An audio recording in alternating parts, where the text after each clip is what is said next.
Canonet QL17 G3 versus the Canonet 2.8. What to do about this?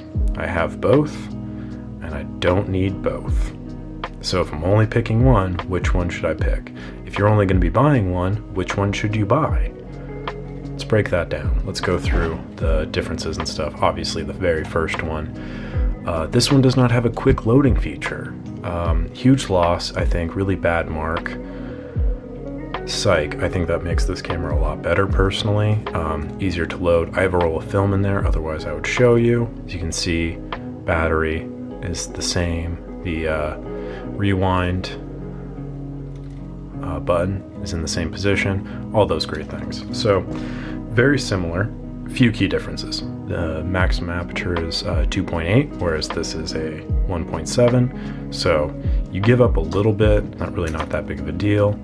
The ASA range is also only 25 to 400, which I think is kind of interesting. The first roll of film I shot through this was actually 800T when I went to Toronto, so that was really a great decision on my part. Then the only controls you really have on this are selecting the aperture and then also picking your focus. That's really it with the 28. Like, there's a hot shoe there, and that's it. There's no battery check light. In the viewfinder, it just gives you the different shutter speeds ranging from 30 to like 1/30th of a second to 1/600th. Very limited options. And then the QL17 is just loads of different things you can do with it. But I think that's kind of what hinders it a little bit, because I think that it gives you all of the options to control it like you would an SLR. For about the price of an SLR too, like these are considerably more expensive than something like this. Problem is that it's not an SLR. You're kind of stuck with the 40mm lens, which I think it's a perfectly fine lens, don't get me wrong. It gives you a false sense of control, as in you can pick the shutter speed, you can pick the aperture, you can pick your focus, all of these great things, but you don't get to pick your focal length. So if you want like just a 40mm is just like basically what your eye sees. You know, this is very standard stuff. It's not wide, it's not a telephoto lens, it's just basic, which is fine, but you know, maybe you don't want fine. When I shoot my 17, I usually have it set on A and 30. So I'm not even like making any decisions here. All I'm doing is changing the focus, and that's by virtue of how I usually shoot photography, which is kind of quickly and just kind of on the run. So this just suits me a lot better for that reason, because it's already on A. I think that this just offers a more friendly user experience.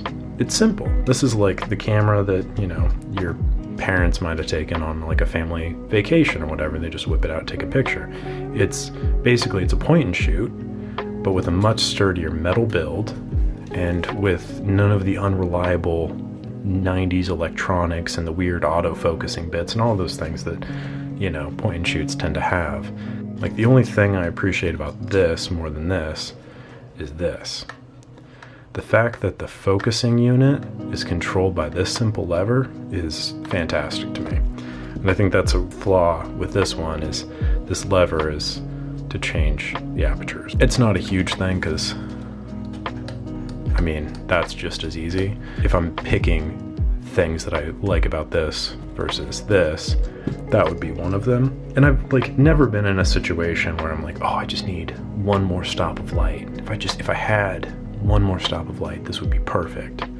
Like, this works for just about anything. To me, this is like my backup camera. If I'm going out on a shoot, whether it's a video shoot or a photo shoot, you know, I have like my primary camera that I'm doing for film, or I have my digital camera for video, and I have this.